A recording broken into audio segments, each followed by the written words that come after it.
Salve rapaziada, ligado aqui no canal do TV. E no vídeo de hoje vamos falar dos jogos dos times brasileiros na Libertadores na terça-feira e na quarta-feira. Nesse vídeo comentando mais especificamente sobre os jogos de Flamengo, São Paulo e também do Botafogo. Começando na terça-feira com o Flamengo, que empatou com a LDU em Quito em 0 a 0. Jogo que era difícil sim para o Flamengo, muito difícil, jogo na altitude. O time da LDU que tem uma certa qualidade, então empate em 0 a 0 na minha opinião, acho que o Flamengo foi muito bem.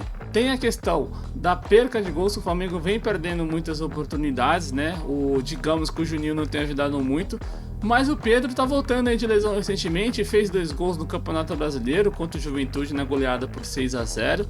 Então, jogador que tá retomando as confianças um pouco, então a gente sabe o grande nível que o Pedro tem, então o Flamengo vai consequentemente voltar a marcar gols com o Pedro. E falando um pouco agora sobre as críticas do Felipe Luiz, acho que é muito exagerado, porque o empate, se você pegar em Quito, não é um resultado ruim. Flamengo 0 a 0. Se perdesse também seria normal, não era um jogo assim, se perdesse fosse um caos, assim como vai ser Palmeiras e Bolívar, né, no caso, lá em La Paz. Então jogos na altitude assim, com essa diversidade, com times que tem uma certa qualidade, né? Até que no futebol antigamente esses times que jogam na altitude não tinham tanta qualidade, já no futebol de hoje mudou muito. Então acho que as críticas do Felipe Luiz é exagerada, mas também acho que foi o Flamengo que gerou esse clima, que eu acho que essa derrota por Central Córdoba jogando no Maracanã acabou dificultando pro Flamengo, que se perder agora para a LDU, o próximo jogo contra o Central Córdoba na Argentina se torna uma decisão pro Flamengo, que aí o Flamengo pode se complicar muito no grupo até sair na primeira fase. Então deixem nos comentários já se você acha que o Flamengo vai se classificar tranquilo e vai vencer o Central Córdoba na próxima rodada e vai dar a volta por cima assim, né? A galera foi criticando o Felipe Luiz, mas até agora ele só teve uma derrota no comando do Flamengo. Falando de quarta-feira, o São Paulo, que foi até o Paraguai e derrotou o Libertad, que junto com o Palmeiras, era um dos únicos invictos em questão de vitórias, né? Tinha 2 jogos e 6 pontos. E jogou lá no Paraguai, em Assunção, no estádio do Libertad. E o São Paulo, assim, teve variações, assim, em questão do jogo. O São Paulo, no primeiro tempo, o São Paulo perdeu um gol incrível com o André Silva. A formação que eu acho que o Zubeldia entrou foi muito mal, mas também tem uma opinião comigo que o Zubeldia, as críticas deles acho que são muito exageradas, né? Eu acho que principalmente depois que o Dorival saiu da seleção, acho que ainda tem meios dos torcedores do São Paulo que são refém daquela Copa do Brasil ainda e querem o Dorival de volta de qualquer maneira. Então qualquer empate, qualquer derrota, acho que sempre vão jogar nas costas do Zubeldia. Eu acho que é um erro, porque na minha opinião o São Paulo vem jogando bem. Até nos jogos com o São Paulo empatou, o São Paulo apresentou bom futebol, tendo em vista que tá sem o Caleri, sem o Lucas e também sem o Oscar, que são jogadores que fazem a diferença nesse time. Então acho que as críticas do Zubeldia são exageradas. Mas falando do jogo, o São Paulo agora no primeiro tempo foi bem equilibrado, o Libertad teve um pouco mais de domínio. Mas no segundo tempo, uma alteração do Zubeldia mudou o jogo, quando ele tirou o Cédric para colocar o Lucas Ferreira, que foi justamente ele que marcou o primeiro gol, fez aquela fumaça do lado. A torcida do São Paulo pedia muito, desde a época do Rogério Ceni, né? Pedir jogadores de ponta, e o São Paulo tem bons jogadores de ponta, o Ferreirinha, que vive uma grande fase, e também o garoto Lucas Ferreira, que vão se complementando bem e encaixando com o André Silva, né? Acho que o grande problema do São Paulo tá ali no meio campo, no substituto do Oscar, mas eu acho que o Zubeldia tá encontrando boas soluções, principalmente com o garoto também, o Matheus Alves. Então o São Paulo, no momento que tava bem no jogo, vem outra coisa que eu acho que a torcida de São Paulo tá muito incomodado, o Wendel foi contratado assim, lateral de seleção, com uma grande grife, e não vem apresentando um bom futebol, né? Falhou contra o Alianza Lima, cometeu um pênalti bizarro no jogo de ontem. Acha que o jogador que tá jogando como titular de São Paulo, jogador que tava na seleção brasileira há poucas convocações atrás, fazer um pênalti daquele infantil e ainda falhou em outras jogadas. Tanto que fez o Zubeldia tirar ele logo na sequência de um erro, colocar o Enzo Dias, que hoje é o titular da posição, e vem jogando muito mais que o Wendel.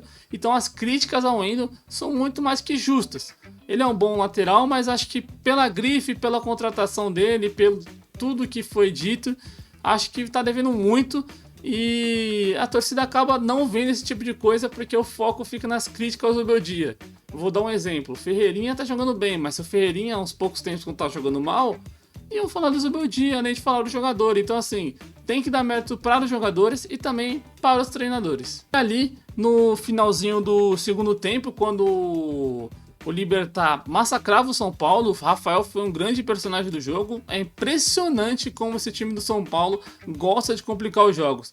Mas no contra-ataque, no finalzinho do jogo, o Ferrarese acha o André Silva e o André Silva faz o segundo gol do São Paulo, fazendo o São Paulo também chegar a 6 pontos junto com o Libertad e também tá ali na cola, na liderança do grupo, disputando com o Libertad. E vai ser um grupo disputado, acho que vai ser disputado entre os dois até o final da fase de grupos. Agora indo para outro jogo, o jogo Botafogo e Estudiantes na Argentina, que foi vencido por 1-0 pelo Estudiantes com um gol. Rapaz, acho que nos últimos tempos foi o gol mais engraçado que eu já vi. O John saiu até dando risada. Acho que depois de tomar um gol desse, o que o cara não tem que fazer é ficar dando risada. Não sei, acho que falta mais seriedade. O Botafogo que já entrou em campo com polêmicas fora de campo e questão de um Textor, que a gente sabe que é um cara muito polêmico quando fala dos outros times. Mas falando do Botafogo, acho que é a primeira vez quando ele faz ali uma crítica, falando que não vai trocar o treinador agora, jogadores dando declarações contrárias àquilo que o Textor disse. E também tem muitos boatos dizendo que o Textor quer vender o Botafogo, né? Vender a SAF do Botafogo, que hoje não é Botafogo, né? Entender que é a Sociedade Anônima de Futebol Botafogo. Então, assim, acho que isso pode acabar o Botafogo se perdendo, porque assim, o jogo o Botafogo tava jogando bem, tava controlando, mas até assistindo o jogo, falando com o meu irmão, com o Wesley, que trouxe o vídeo aqui das análises dos jogos antes, o Botafogo tava bem, mas parecia que ia tomar um gol a qualquer momento. E toma um gol, assim, ridículo. Pra mim, um goleiro do nível do John, né, que atingiu ano passado, um goleiro do time que é atual campeão da Libertadores, atual campeão brasileiro. A gente sabe que pode falhar, mas tomar um gol desse no jogo também era muito importante o Botafogo. Acho que foi complicado e aí dá todo o motivo pra galera falar que o Botafogo tá voltando a ser Botafogo, né? Então acho que essa desorganização fora de campo já começa aí. Acho que muitas vezes o Textor tá ligando mais pro dinheiro, mais pros times de fora, né? No caso o Lyon, o Crystal Palace nem tanto, que ele não é um majoritário, né? Ele só tem apenas uma parte. Então assim, acho que ele liga muitas vezes pro Lyon, né? Você vê que as vendas é sempre ligado ao Lyon, os lucros são ligados ao Lyon. Então assim, acho que falta um pouco mais de dividir as atenções com o Botafogo. E isso aí reflete dentro de campo. Apesar de ter bons jogadores, o Botafogo vem jogando bem. Não conseguiu substitutos, na minha opinião, à altura de Luiz Henrique e Almada, que é muito difícil achar. É complicado mesmo. Mas assim, o Botafogo já demonstrou no ano passado que pode dar a volta por cima. E vamos ver o que aguarda aí a torcida do Botafoguense até o final dessa Libertadores, Brasileiro, Copa do Brasil e tudo mais. Então é isso, galera. Já se inscreve no canal, deixa seu like, comenta aqui se você gostou desse tipo de vídeo, da gente fazendo as análises do jogo, dando os nossos comentários, dando as nossas opiniões. Então já fica ligado também nos nossos shorts, vai ter cortes também. Já me segue no Instagram, segue o Wesley, segue o nosso canal. E é isso. Tamo junto e até o próximo vídeo. Falou!